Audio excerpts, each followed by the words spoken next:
வணக்கம். நடிகர் விஜயின் கட்சிக்கு இந்த சின்னம்தான் லீக்கான தகவல். ஷாக்கான நடிகர் விஜய். இத பத்தின முழு விவரத்தோட இப்ப நம்ம பார்க்கலாம். ஆரம்ப காலகட்டத்தில் நடிகர் விஜய் அவர்களை நீ எல்லாம் நடிக்க வந்து விட்டாய் என கேட்டு அவரை அவமானப்படுத்தினார்கள். ஆனால் இன்றோ அவருடைய கால்ஷீட்டுக்காக எத்தனையோ தயாரிப்பாளர்களும் இயக்குநர்களும் காத்திருக்கிறார்கள். அது மட்டுமல்லாது நடிகர் விஜய் அவர்களுக்கு சிறியவர்கள் முதல் பெரியவர்கள் வரை ஏராளமான ரசிகர்கள் உள்ளனர். அதிலும் அவருக்கு நிறைய இளைஞர்களும் இளைஞிகளும் ரசிகர்கள் உள்ளனர். மற்ற நடிகர்களைப் போல் விஜயும் தன்னிடம் இருக்கும் இளைஞர் படையை வைத்து ஏழை எளிய மக்களுக்கு உதவிகளை செய்து வருகிறார். தற்போது அரசியல் கட்சியையும் தொடங்கியிருக்கிறார். அந்த கட்சியின் பெயர் தமிழக வெற்றி கழகம். மேலும் விஜய் கட்சி வரும் நாடாளுமன்ற தேர்தலில் போட்டியிடவில்லை. இவரது இலக்கு 2026ஆம் ஆண்டு சட்டசபை தேர்தல் தான்.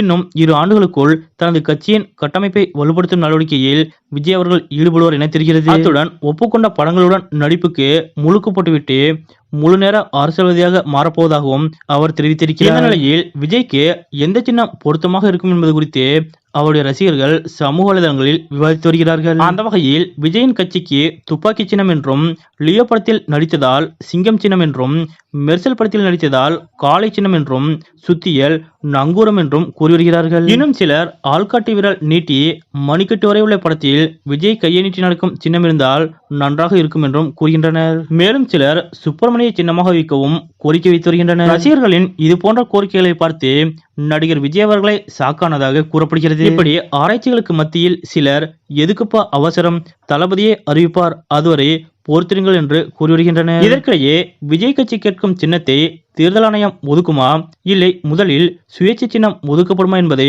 பொறுத்திருந்துதான் பார்க்க வேண்டும். நடிகர் விஜயின் கட்சிக்கு இந்த சின்னம் ஒதுக்குங்கள், அந்த சின்னம் ஒதுக்குங்கள் என்று ரசிகர்கள் கோரிக்கை வைத்து வரக்கூடிய இந்த நிகழ்வு பற்றிய உங்களுடைய கருத்துக்கள் என்ன அப்படிங்கிறத மறக்காம கமெண்ட்ல குறிப்பிடுங்க.